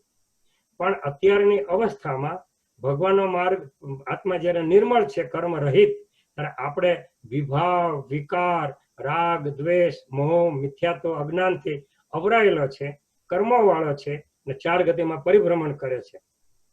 એટલે આ 24મી ગાથામાં ભગવાનના 15 ગુણોનું વર્ણન છે. આપણે સ્થાનકવાસી સમાજની અંદર પ્રતિક્રમણની અંદર જયારે આપણે બીજું ખામણું બોલીએ છીએ ત્યારે સીધે ભગવાનના 15 ગુણો બોલીએ છીએ ને, અવર્ણે, અગંધે, અરસે, અફાસે, અમૂર્તિ, અવિનાશી, ભૂખ નહીં, દુઃખ નહીં, રોગ નહીં, શોક નહીં, જન્મ નહીં, જરા નહીં, મરણ નહીં, કર્મ નહીં, કાયા નહીં. બસ એવા જ અહીંયા બીજા ગુણ છે. ત્વમવ્યયમ વિભુમચિંત્યમ સંખ્યમાદ્ય બ્રહ્માણમીશ્વરમ અનંતમ અનંગ કેતુમ યોગીશ્વરમ વિદિત યોગમનેકમેકમ જ્ઞાન સ્વરૂપમ અમલમ પ્રવદંતિ સંત. બહુ સુંદર બધા ગુણો કીધા છે. અત્યારે આપણે સમયની મર્યાદામાં એક એક ગુણો લેતા નથી. ભક્તામરની એક ગાથા ઉપર એક કલાકનો આપણે ધર્મ વાર્તા સ્વાધ્યાય કરી શકીએ. ગઈકાલ આપણે 12 તપની વાત કરી, એક તપ ઉપર આપણે 2 કલાક સુધી ધર્મ વાર્તા કરી શકીએ, સ્વાધ્યાય કરી શકીએ. પણ સમયની મર્યાદામાં આપણે દરેક તપ ઉપર 2-3 મિનિટ જ વાત કરી હતી. ખાલી એનું નામ, એનું સ્વરૂપ, એનો પ્રકાર અને આપણે શું કરવું પર્યુષણમાં, જીવનમાં શું કરવું, એ જ આપણે એ રીતે ગઈકાલે બધી વાત કરેલી. 25મા શ્લોકની અંદર જે આપણે બ્રહ્મા, વિષ્ણુ ને બધા જે લૌકિક દેવો છે એની સાથે ભગવાનની સરખામણી કરીને કહે છે કે પ્રભુ, પેલા આપણે ગાથા લઈએ. શ્લોક: બુદ્ધત્વમેવ વિબુધાર્ચિત બુદ્ધિ બોધાત ત્વમ શંકરોસि ભુવનત્રય શંકરત્વાત ધાતા સિદ્ધિર શિવ માર્ગ વિધેર વિધાનાત વ્યક્તમ ત્વમેવ ભગવન પુરુષોત્તમોસી. એટલે કે પ્રભુ તમે આટલા બધા કેવળ જ્ઞાન છો, કેવળ જ્ઞાની છો, અને અમને બોધ આપો તમે બુદ્ધ છો. તમે ત્રણ જગતનું કલ્યાણ કરનારા શંકર છો. શંકર એટલે કલ્યાણ, મહાદેવ છો. તમે મોક્ષ માર્ગનું આખું રચના કરી છે અને અમને દેખાડ્યો છે, એટલે તમે એના રચના રચયિતા વિધાતા બ્રહ્મા છો. અને ભગવાન તમે જ પુરુષોત્તમ છો. શ્રી રામ કહો, શ્રી કૃષ્ણ કહો, બ્રહ્મા વિષ્ણુ મહેશ કહો, બુદ્ધ કહો, બધા વંદનીય છે બધાના માટે. પણ એ બધાના એક એક ગુણો ભેગા કરે, બધા ગુણો હે પ્રભુ તમારામાં છે. અને 26મો તો અદ્ભુત શ્લોક છે. ભગવાને 4 પ્રકારના નમસ્કાર કર્યા છે. એટલે આપણે પેલા શ્લોક લઈએ. તુભ્યમ નમઃ ત્રિભુવનાર્તિ હરાય નાથ, તુભ્યમ નમઃ ક્ષિતિતલ મલભૂષણાય, તુભ્યમ નમઃ ત્રિજગત પરમેશ્વરાય, તુભ્યમ નમો જીનભવો દધિશોષણાય. હે પ્રભુ તમે ત્રણ જગતના, અને આપણે જોડે દામજી ભાઈની વાત કરેલી, માવજીભાઈ, દામજી માવજીભાઈની, કે જેમણે એનો પદ્યનો વાત કર્યો છે મંદાક્રાંતામાં. આ ગાથાનો અમને સરસ કર્યો છે, આપણે લઈએ. થાઓ મારા નમન તમને દુઃખ ને કાપનારા, થાઓ મારા નમન તમને ભૂમિ શોભાવનારા, થાઓ મારા નમન તમને આપ દેવાધિદેવા, થાઓ મારા નમન તમને સંસ્કૃતિ કાળ જેવા. કે પ્રભુ તમને મારા નમસ્કાર છે કે તમે ત્રણ દુઃખ ભુવનમાં રહેલા બધા જીવોના દુઃખો હરો છો. તમે ત્રણ ભુવનના ભૂષણ રૂપ છો, અલંકાર રૂપ છો. તમે ત્રણ જગતના પરમેશ્વર છો. અને અમારા ભવ સમુદ્રનું શોષણ કરનારા, એનો નાશ કરનારા તમે છો. એટલે કે અમને ભવ સમુદ્રમાંથી તારનારા છો. ત્યાર પછી આગળની ગાથામાં 26મી ગાથામાં કહે છે, 27મી ગાથામાં કહે છે, ભગવાનનો બધા અતિશય દેખાડ્યો છે, એમના ગુણ દેખાડ્યો છે કે કોઈ પ્રકારના દોષો તમારી નજીક પ્રભુ આવતા જ નથી. કો વિસ્મયોત્ર યદિનામ ગુણૈરશેષે ત્વમ સંસ્કૃતો નિરવકાશતયા મુનિશ, દોષૈરુપાત્ત વિવિધાશ્રય જાત ગર્વૈ સ્વપ્નાંતરેપી ન કદાચિદપેક્ષિતોસી. પ્રભુ તમારો પ્રભાવ, તમારું સ્વરૂપ, તમારા ગુણો એવો અચિંત્ય છે કે દોષો તો તમારી નજીક સ્વપ્નમાં પણ આવતા નથી. એટલું બધું ભગવાનનું કહે છે. આગળ કહે છે 28મી ગાથામાં કે છે કે પ્રભુનો આપણે આશ્રય લેવાથી દોષો પરિહાર પામે છે અને ગુણો પ્રગટે છે, એમ કે છે. અને પછી ભગવાનના ગુણો બધા અહીંયા લીધા છે. અશોક 8 પ્રાતિહાર્ય. પ્રાતિહાર્ય એટલે તીર્થંકર પરમાત્મા હોય, એમને ઘણી બધી પ્રગટે છે. તમને ખબર છે કે તીર્થંકરોને 34 અતિશય હોય છે. એમને જન્મથી પ્રગટે ત્યારે 10 અતિશય હોય છે. કેવું જ્ઞાન થાય ત્યારે પાછા બીજા 18 પ્રગટે છે. દેવો પાછા અતિશય હોય છે. એમ 34 પ્રકારના અતિશય કરી બિરાજમાન છે. 35 પ્રકારની સત્ય વચન વાણી છે. એમને 8 પ્રતિહાર્ય છે. પ્રાતિહાર્ય એટલે ભગવાનની શોભા વધારનારા, ભગવાનની સેવા કરનારા, દિવ્ય બધા એમ કે એવા ઉપકરણો બધા. કયા કયા તો આપણે એક એક લઈએ સમયની મર્યાદામાં. કે 28મી ગાથામાં અશોક વૃક્ષ છે. આપણે તાર શ્લોક નહીં લઈએ, પણ કારણ કે આગળ આપણે થોડુંક વિશેષ લેવું છે. તો એ અશોક વૃક્ષ છે. એટલે કે અશોક, અ એટલે નહીં, શોક એટલે શોક. એટલે એવું વૃક્ષ કે જેની નીચે બેસીને ભગવાનનું સમોવસરણ હોય, અને એ સમોવસરણમાં આવનારા કોઈ પણ જીવનો બધા શોક, દુઃખ, રોગ, ભય, વ્યથા, પીડા, દરિદ્રતા બધું નાશ પામે, એવું અશોક વૃક્ષ. બીજું પ્રાતિહાર્ય છે સિંહાસન. ભગવાનનું સિંહાસન છે, બધું રત્ન જડિત ને બધું બહુ સુંદર કીધું છે. એટલે ત્યાર પછી ત્રીજું પ્રાતિહાર્ય છે 30મી ગાથામાં ચામર. કે 64 ઇન્દ્રો 32 બે બાજુએ ભગવાને આમ ચામર ઢાળે છે. આપણે દેરાસરમાં જયારે પૂજા કરે ત્યારે હંમેશા ભગવાનની બે બાજુ આમ, અને અથવા તો જયારે ભગવાન આરતી હોય, મંગલ દીવો હોય, ભગવાનની પૂજા હોય ત્યારે ચામરથી નૃત્ય કરવાનો રિવાજ છે. વધારે તો મૂર્તિ પૂજક શ્વેતાંબરમાં, પણ એ ચામર છે. ત્રીજું પ્રાતિહાર્ય. ચોથું પ્રાતિહાર્ય છે 3 છત્ર. એટલે ભગવાન જે સમોસરણમાં સિંહાસન ઉપર બેઠા છે, ખરેખર તો સિંહાસન અડતા નથી, સિંહાસનથી ઊંચા થોડા કરે છે, પણ હવે એ આપણો વિષય નથી અત્યારે. એની ઉપર 3 છત્ર હોય છે, એટલે 3 છત્રનું એ છે 31મી ગાથા. 32મી ગાથાની અંદર દેવ દુંદુભી કહે છે. શું વાત ચાલી રહી છે? 8 પ્રાતિહાર્ય, એટલે કે ભગવાનના સેવામાં આવતા બધા એમના અધિકરણો, ઉપકરણો, એમના આભૂષણો અથવા તો એમના બધા વિવિધ પ્રકારના એમના વૈભવ. તો દેવ દુંદુભી કે 12.5 કરોડ વાજા વગાડે છે દેવો, એ દેવ દુંદુભી છે 32મી ગાથામાં, એની વાત કરે છે. 33મી ગાથામાં દિવ્ય પુષ્પવૃષ્ટિ છે. ભગવાનના સમૂહસરણ, ભગવાનના બધા જે બેઠા હોય બધાને, ભગવાનની 12 પ્રકારની સભા હોય છે, બધા ઉપર દેવો પુષ્પવૃષ્ટિ કરે. પણ એ દિવ્ય પુષ્પો હોય છે, સચેત નથી હોતા, એટલે અચેત હોય છે, પણ દિવ્ય પુષ્પ હોય છે, એની પુષ્પવૃષ્ટિ કરે છે. એ રિવાજ પ્રમાણે અત્યારે પણ પુષ્પનો ઘણો બધો રિવાજ છે આપણે શ્વેતાંબર મૂર્તિ પૂજકની અંદર. ત્યાર પછી કે પ્રભા મંડળ, આભા મંડળ કહો, પ્રભા મંડળ કહો, કે ભગવાનની પાછળ, એમના માથા પાછળ અર્ધ ચંદ્રાકારે એક આભા મંડળ હોય છે. એ ભગવાનના કેવળ જ્ઞાનનું પ્રતીક છે. અને પછી છેલ્લી 8મો પ્રાતિહાર્ય 35મી ગાથામાં કહે છે ભગવાનનો વાણી, જીનવાણી. શું કે છે? સ્વર્ગ પવર્ગ ગમ માર્ગ વિમાર્ગ ગણેષ્ઠ સદ્ધર્મ તત્વ કથને કપટુ સ્ત્રીલોક્યામ દિવ્ય ધ્વનિ ભવતિ તે વિશદાર્થ સર્વ ભાષા સ્વભાવ પરિણામ ગુણ પ્રયોજ્ય. ભગવાનની ભાષા કેવી છે, જીનવાણી કેવી છે? સમુદ્રમાં બેઠા જીવોને પોતાના આગળના અને પાછળના બધા ભવો દેખાય, ભવી જીવોને. એવી રીતે ભગવાનની વાણી એવી છે કે દરેક જીવ પોતપોતાની ભાષામાં સમજી જાય, પશુ, પંખી, પ્રાણીઓ બધા, અને બધી 700 ભાષાની અંદર એવું બધું હોય છે. ખૂબ સુંદર કીધું છે. આ 8 પ્રાતિહાર્ય છે. કેવા કેવા બધા પ્રાતિહાર્ય લીધા બધા? તો કે અશોક વૃક્ષ, સિંહાસન, ચામર, 3 છત્ર, દેવ દુંદુભી, દિવ્ય પુષ્પવૃષ્ટિ, ભામંડળ એટલે આભા મંડળ, પ્રભા મંડળ અને દિવ્ય ધ્વનિ. ત્યાર પછીની ગાથાની અંદર આચાર્ય માનતુંગ સુરીજી કહે છે 36મી ગાથામાં કે પ્રભુ આપ જ્યાં જ્યાં જાઓ છો ત્યાં ત્યાં એટલો આપનો પ્રભાવ છે કે આપના પગલે પગલે દેવો સુવર્ણ કમળની રચના કરે છે. ઉન્નિદ્ર હેમ નવ પંકજ પુંજ કાંતિ પર્યુલ્લસન ખમયુખ શિખા ભિરામો પાદવ પદાની તવયત્ર જિનેન્દ્ર દત્ત પદ્માની તત્ર વિબુધા પરિકલ્પયંતી. કે તમારા પગલે પગલે સુવર્ણ કમળની રચના કરે છે.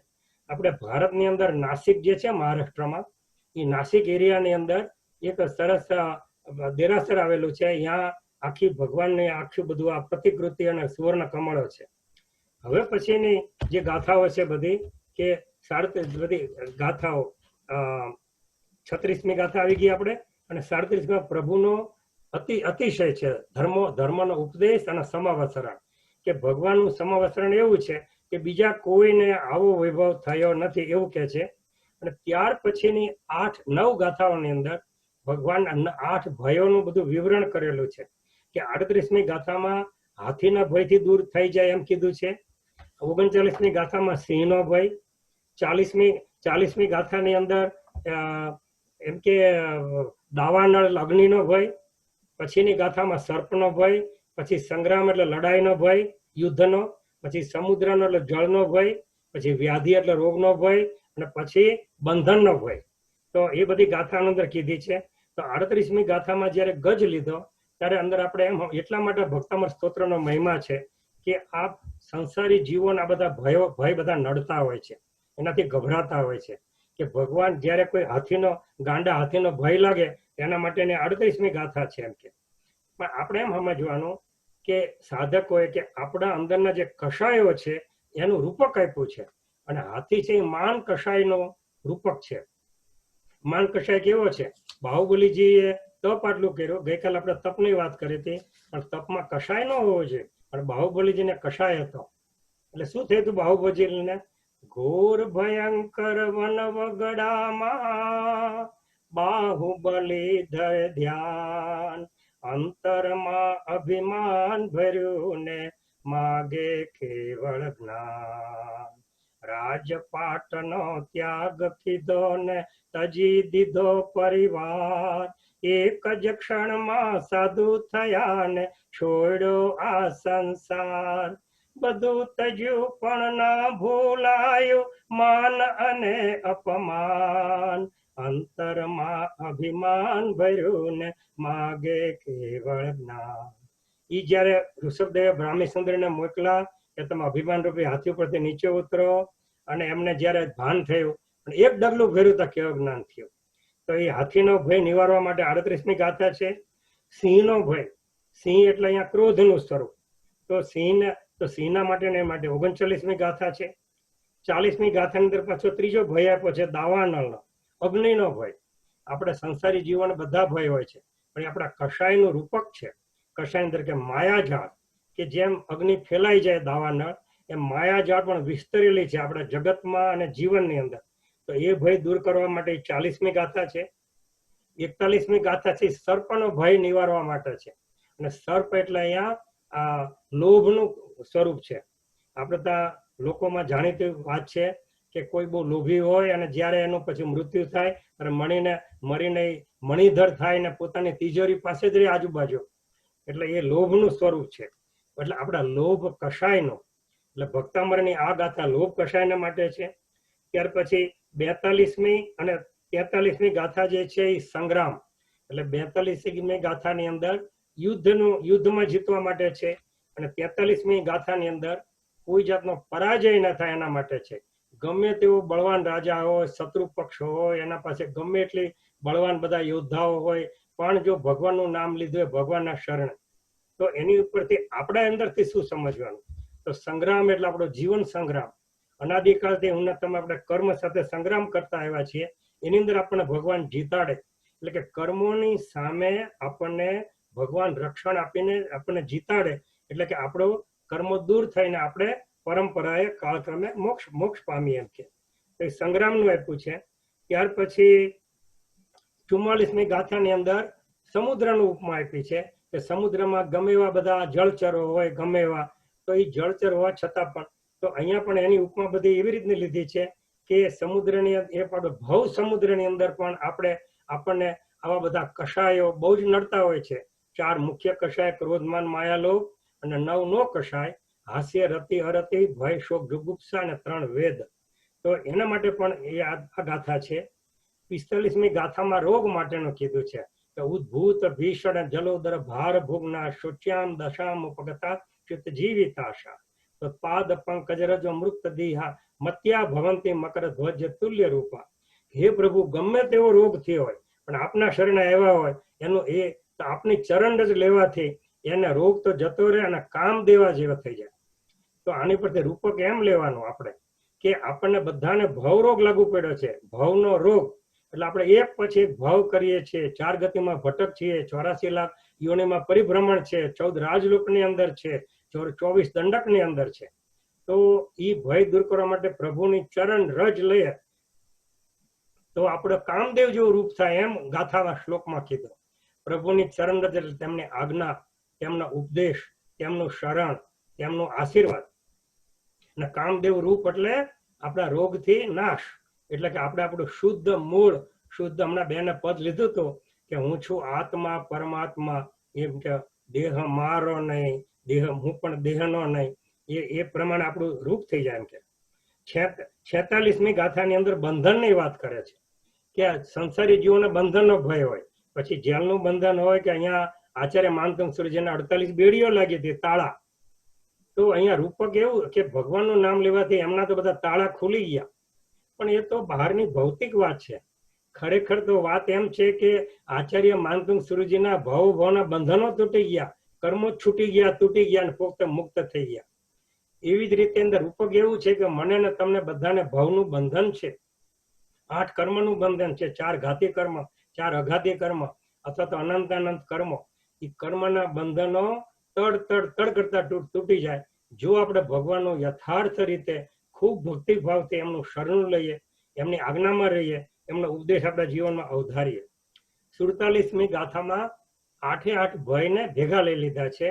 મત દ્વિપેન્દ્ર મૃગરાજ દવાન લાહી સંગ્રામ વારિધિ મહો દર બંધનોતમ. તસ્યાશુનાશમુપયાતિ ભયમ ભ્યેવ યસ્તાવકં સ્તવમિમં મતિમાન ધીતે. એટલે કે હે પ્રભુ, આપની સ્તુતિ, આપનું સ્મરણ, આપનું ચરણ, આપની આજ્ઞા એવી રીતે કરવાથી અમારા આઠે ભયો દૂર થાય છે. અને છેલ્લે તો આચાર્ય એવું કહી દીધું કે ભય પોતે ભય પામીને ભાગી જાય છે. એવું એમણે વ્યંગ કર્યો ભય ઉપર એમ કે.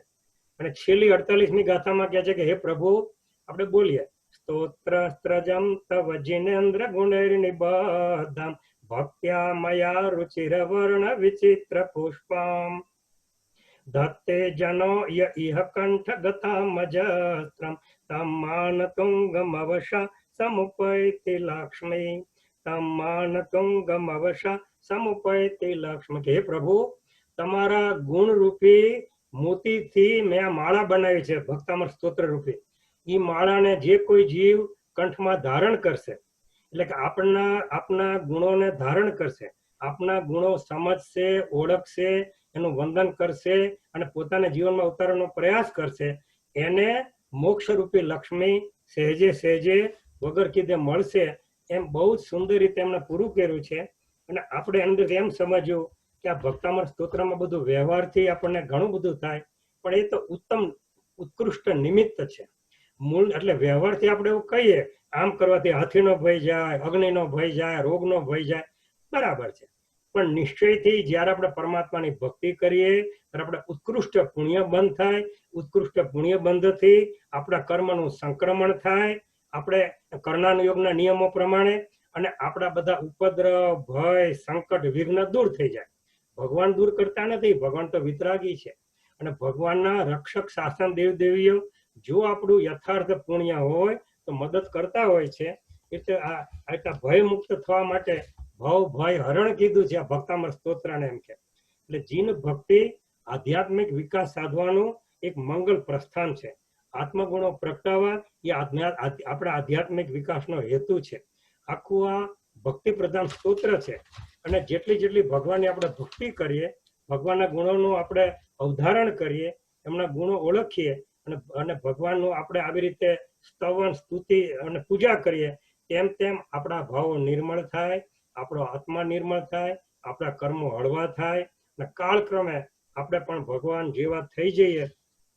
એટલે કીધું છે જીનવર ચરણ કમળે નમે જે પરમ ભક્તિ રાગથી એ જન્મવેલી મૂળ છેદે ભાવ ઉત્તમ શસ્ત્રથી.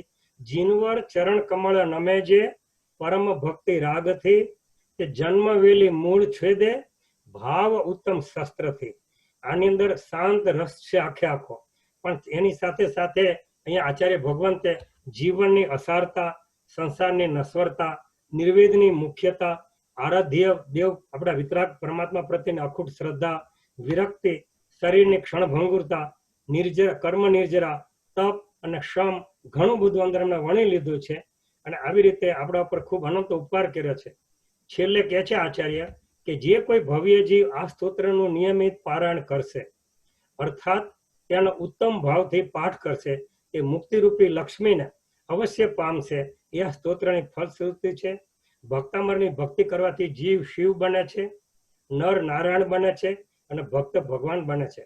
સત્પુરુષોના યોગ બળથી સર્વ જીવો આત્મા અને પરમાત્માના અહોભાવ પ્રગટાવી સર્વથા કર્મ મુક્ત બનીને ભગવાન જેવા બને, એ જ આપણી મંગલ ભાવના છે.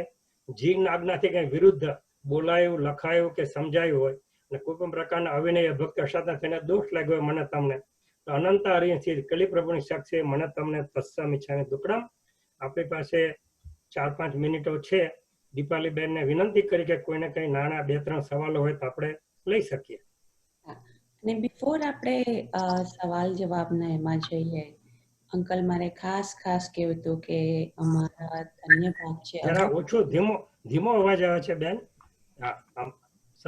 હું એવું કહેતી હતી કે બિફોર આપણે ક્વેશ્ચન લઈએ એના કરતા મારે તમને પહેલા એ કહ્યું હતું કે અમારા અહોભાગ્ય છે કે તમે ટાઈમ લઈને મારી રિક્વેસ્ટ સ્વીકારી અને 2 દિવસ એકદમ સરળ ભાષામાં સમજી શકાય એ રીતે 12 તપ અને આજે નવકાર મંત્ર અને ભક્તાંબર સ્તોત્રના મહિમાનું અમને લાભ આપ્યો, અમને સમજાવ્યું. So on behalf of entire Jain Center of Connecticut, અમે ખૂબ ખૂબ તમારા આભારી છે અને ઈચ્છીએ કે ફરીથી અમને ભવિષ્યની અંદર ફરી એનો લાભ મળી શકે. અને એ સાથે ખૂબ ખૂબ ધન્યવાદ. અને હવે હું ક્વેશ્ચન માટે જઈશ. I think somebody RK has a question. So RK, please go ahead. મહેન્દ્રભાઈ પ્રણામ. રીટા બોલું છું, રીટા કામદાર. અને સવાલ છે કે સાધુથી સિદ્ધ થવામાં ઈ ક્રમિક છે, સિક્વન્શિયલ એમ જ થાય કે પછી? હા, રીટાબેન ને યા જરા તમારું પિક્ચર અહીંયા નથી એટલે રાઈટ. પિક્ચર જોયું, પણ પિક્ચરમાં કોઈ બહેનું નતું, ભાઈનું હતું, મહેન્દ્રભાઈ નું. પણ રીટાબેન સવાલ એમ છે કે નવકાર મંત્રમાં જે છેલ્લા 3 પદ છે એ સાધુથી સિદ્ધ થવાની અંદર એનો ક્રમ છે કે અક્રમ, અથવા તો આપણને એક સંતે કીધું છે ને અક્રમ વિજ્ઞાન. આપણા વિતરક દર્શનમાં કોઈ અક્રમ વિજ્ઞાન છે નહીં, બધું ક્રમિક છે. જીવ ધીમે ધીમે ક્રમે ક્રમે પોતાનો આત્મા જોરાવર થકો ધીમે ધીમે કર્મ હળવા કરે, ઓછા કરે, ઘટાડે, મટાડે, ક્ષય કરે અને એમ કરતા સિદ્ધ બને છે. અને એની આખી ક્રમિક પ્રોસેસ છે.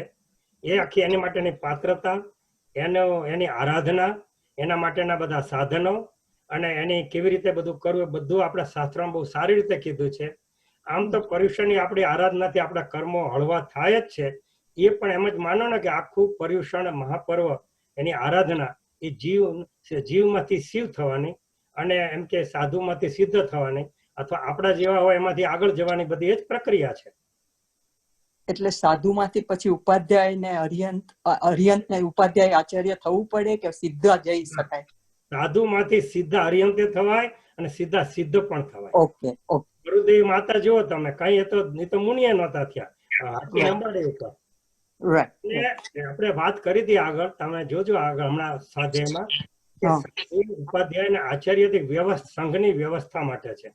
ત્રણેયના અને એ ગુણો જે છે, આચાર્યના 36, ઉપાધ્યાયના 25 ના સાધુના 27 કે 28, એ એક વ્યવસ્થાની રીતે જ છે. બાકી મૂળભૂત ગુણો તો ત્રણેયના સરખા જ છે. ત્રણેય પંચ મહાવરતધારી છે, ત્રણેય મોક્ષગામી છે અને મોક્ષાર્થી છે અને આપણા અનંત પરમ ઉપકારી છે. બીજો એક થેન્ક યુ. અને બીજો એક ક્વિક ક્વેશ્ચન છે કે ભક્તામર કયા ટાઈમે ગમે તે ટાઈમે કરી શકાય કે સવાર? બહુ સરસ સવાલ છે. સામાન્ય રીતે કોઈ પણ સ્તોત્ર કે શાસ્ત્ર જો આપણે ન જ કરી શકતા હોય તો ગમે ત્યાં ગમે ત્યારે કરવું સારું. ના મામા કરતા કાણો મામો સારો, કાણો કે કહેણો મામો. પણ આચાર્ય ભગવંતોની આજ્ઞા એવી છે કે સવારે બ્રાહ્મ મુહૂર્તમાં કરવું. આપણે વાત કરી હતી હમણાં સ્વાધ્યાયની શરૂઆત, પરમાનંદી સમય કીધો છે અને બ્રાહ્મ મુહૂર્ત એટલે કે સવારના 3:30 થી 6:30 સુધીનો સમય, 3 કલાકનો. એની અંદર ગમે ત્યારે આપણે કરી શકીએ.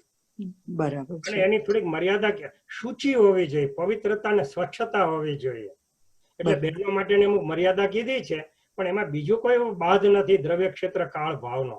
પણ આપણા ભાવ સારા હોવા જોઈએ, આજુબાજુ સામાન્ય સ્વચ્છતા હોવી જોઈએ, આપણું મન શાંત હોવું જોઈએ, તો કે પવિત્રતા હોય, બધું ઠીક છે. બસ એ રીતે. Thank you. જય જિનેન્દ્ર. પ્રણામ. મહેન્દ્રભાઈ, એક ક્વેશ્ચન છે. જી બોલો. બહુ સરસ સમજાવ્યું નવકાર મંત્ર અને ભક્તાવર માટે.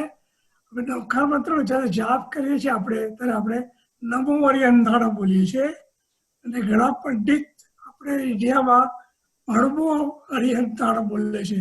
તો સાચું કયું, કેવી રીતે બોલવું જોઈએ આપણે? એટલે આપણો હણમો કે નમો, એ મને હું સવાલ કદાચ પૂરો સમજ્યો નથી. એટલે કે નમો હરિહંતાણા બોલીએ છીએ આપણે. ઘણા બધા પંડિતો સાંભળ્યા છે, એ લોકો અણમો હરિહંતાણમ, અણમો સિદ્ધાણમ, એટલે કે નળને બદલે હણા બોલે છે, એમ કહો છો ને? હણા બોલે છે. હા હા, બરોબર છે. આવું મેં પણ જોયેલું છે. મેં કોઈ પૂછેલું કોઈ વિદ્વાનને અને સાધુ ભગવાનને, એ બેમાં કોઈ ફેર નથી. પણ દિગંબર રામનામાં હણા વપરાય છે, ન નથી વપરાતો. એટલે દિગંબર રામનાની અંદર તમે જોશો તો નવકાર મંત્ર ક્યાંક લખેલો છે તો હણમો અરિયંતાણ હણમો સિદ્ધાણ, આપણે જે હણ છે ને આપણા કક્કામાં એ શબ્દ આપણે છે, ન નથી. પણ મને મેં પૂછ્યું હતું કારણ કે મને આ પ્રશ્ન થયેલો, તો એમને એવું વિદ્વાને અને સાધુ મુનિ મહારાજ એવું કીધું કે એ આમનાય ભેદ છે, બીજો કોઈ એમાં અર્થ કે આશય ભેદ નથી. છતાં હું કોઈ વિશેષ તપાસ કરી લઈશ, કઈ વિશેષ જાણવા મળશે તો આપને જણાવીશ. દીપાલીબેન. Vishal, you have one more question, so yes.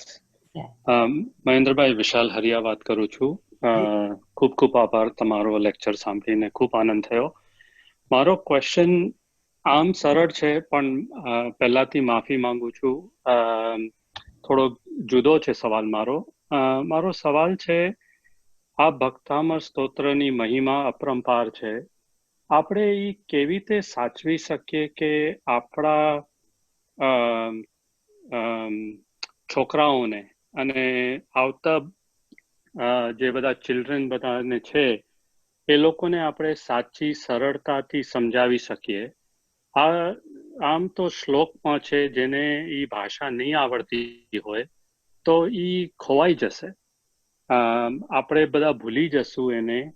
તો આપણે એ કેમ જાળવી શકીએ એની સિમ્પલ સરળ ટ્રાન્સલેશનમાં, કે આપણે દેરાસરમાં પણ ક્યારેક જઈએ તો બધા લોકો એ ચોપડીમાંથી વાંચી લે છે, પણ એની સાચી સમજ અને સરળતાથી ટ્રાન્સલેશન કે છોકરાઓ આવતા બધા યુગો પણ સમજી શકે ને આપણે એ જાળવી શકીએ, એવો કોઈ ઉપાય તમે બતાવી શકો છો? અને પહેલાથી માફી માંગુ છું કે મને ભક્તામર સ્તોત્ર પૂરું બોલતા આવડતું નથી.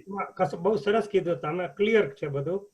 કે સાર એટલો જ છે કે આપણી સંસ્કૃતિ, આપણો ધર્મ, આપણા શાસ્ત્રો, આપણા સ્તવન સ્તોત્ર, આપણા પાઠ, આપણી ક્રિયાઓ કેવી રીતે નવી પેઢીને પ્રદાન કરવી, જાળવી રાખવી, આ પાયામાં તો આ જ પ્રશ્ન છે. પછી એનું સ્વરૂપ ગમે તે હોય, સામાયિક, પ્રતિક્રમણ, સ્તોત્ર, ભક્તામર, ચેરિટી બિગિન્સ એટ હોમ. એટલે ઘરે મારા તમારા જેવા આપણા પેરેન્ટ્સ હોય એ શરૂ કરે, પોતે સમજે, શ્રદ્ધે, સવાર સાંજ પારાયણ કરે. અમારા બાળકો નાના હતા, અમે સાથે પારાયણ કરતા હતા, તો અત્યારે અમારા બાળકોને અમારા ધર્મપત્ની વીણાબેને છોકરાઓને ભક્તામર સ્તોત્રની 1, 2, 25, 26, 47, 48 6 ગાથાઓ અત્યારે મોઢે કરાવી હતી. અમે બહાર જઈએ તો ટ્રીપ ઉપર જઈએ તો બી એની વાત કરીએ. એમ છોકરાઓ સાથે સહજ રીતે પ્રસંગ કરીને કરતો ધીમે ધીમે થાય. આપણા બધા સંઘોમાં જૈન શાળા, પાઠશાળા બહુ સરસ ચાલે છે, એમાં પણ છોકરાઓને મોકલીએ તો એની એક રુચિ પેદા થાય. હું નાનો ત્યારે 16-17 વર્ષ સુધી એવરી સિંગલ ડે 365 દિવસ રોજ જૈન શાળા જતો હતો, રોજનો 1 કલાક. એટલે એના લીધે ભલે એ વખતે તો લાણી માટે જતા હતા અને બધી એના માટે જતા હતા, પણ એના લીધે એક રુચિ થઈ. એના લીધે અત્યારે આટલી બધી સેવા કરવાનો, સમજવાનો, અભ્યાસ કરવાનો મને ભાવ થાય છે. બસ આ જ કરવાનો કે છોકરાઓ 2-3 વર્ષની ઉંમરના હોય ત્યારથી જ તે આપણા ઘરમાં ઘર મંદિરે તો ભગવાનને ઉઠીને પગે લાગે, મા બાપને પગે લાગે, મોટા ભાઈ બહેનોને પગે લાગે. જે અમારા છોકરાઓ નાનો બાબો હતો વતલા બાબાને પગે લાગે, વતલો મોટાને પગે લાગે, એવું વીણાબેનને શીખવાડ્યું. તો જેટલું કરીએ એટલું ઓછું છે. પછી તો જેવું એમનું ભવિતવ્ય, આપણે આપણી ફરજ આવી છે. તો એવું કરતા કરતા કરતા મા બાપ જો સમજ્યા હશે અને રુચિ હશે અને ઉત્સાહ હશે અને છોકરાઓને એ રીતે એમને ગમતી રીતે કરે તો બહુ વાંધો નથી આવતો, એવો અમારો અનુભવ છે. અને અમે જોઈએ છીએ અને આચાર્યો અને વિદ્વાનો આ જ સજેસ્ટ કરે છે. અને ભક્તામરના ઘણા પુસ્તકો બહાર પડ્યા છે, ઇંગ્લિશ લિપિમાં, ઇંગ્લિશ મિનિંગમાં અને ટ્રાન્સલેશન ને બધી રીતે. તો એ પણ કરી શકાય. પહેલા તો એમને તમે એક ગાથા લઈને અને બહુ 1, 2, 25, 26, 47, 48 6 ગાથાઓ કરાવશો તો એમાંથી આખો સાર એમાં છે. ચાલો દીપાલીબેન, હું રજા લઉં. એટલે રજાઓ લઉં છું. ત્યાં બધા આવી ગયા છે અને પ્રતિક્રમણ પાછું મારે કરાવવાની જવાબદારી છે, એટલે મોડું બહુ થઈ શકે એવું નથી, એટલે ક્ષમા કરજો. પણ મને આખા કર્ણાટક જૈન સંઘનો, એના પ્રમુખ દીપાલીબેનનો અને ડુસ ગાંધી અને હિનાબેન ધામી અને તમારા બધા સભ્યોનું ખૂબ અંતરથી આભાર માનું છું. મને આ તક મળી થોડોક અભ્યાસ કરવાની, ચિંતન મનન કરવાની, તમારી સાથે ધર્મ વાર્તા કરવાનો અને મારા ભાવની શુદ્ધિ વૃદ્ધિનો મને તક મળી. એના માટે આપ સૌને પ્રણામ કરું છું. આપ સૌને મારા આત્મભાવે પ્રણામ અને પર્યુષણ પર્વમાં સૌ સારી રીતે આરાધના કરે, તપ કરે, ભાવની શુદ્ધિ વૃદ્ધિ કરે અને યથાશક્તિ પોતાના આત્માનું કલ્યાણ કરે એવી ભગવાનને પ્રાર્થના સાથે ફરીથી આપ સૌ સાતામાં રહો, કોરોના વાતાવરણમાં બધા કુશળ અને સુરક્ષિત રહો અને ફરીથી આપનો આભાર માનીને વિરમું છું. બધાને જય પ્રભુ, જય જિનેન્દ્ર, જય સદગુરુ વંદન. જય જિનેન્દ્ર. ભૂલચૂક થઈ હોય તો માફ કરજો. મિચ્છામી દુક્કડમ. મળશે તો આપણે આ રીતે સત્સંગ સ્વાધ્યાય કરીશું, ધર્મ વાર્તા. જય જિનેન્દ્ર. Thank you. જય જિનેન્દ્ર. મિચ્છામી દુક્કડમ. મિચ્છામી દુક્કડમ. જય જિનેન્દ્ર. કઈ મારા બોલવા ચાલામાં કોઈ જીવ દુભાયો હોય તો ક્ષમા કરજો. જય જિનેન્દ્ર.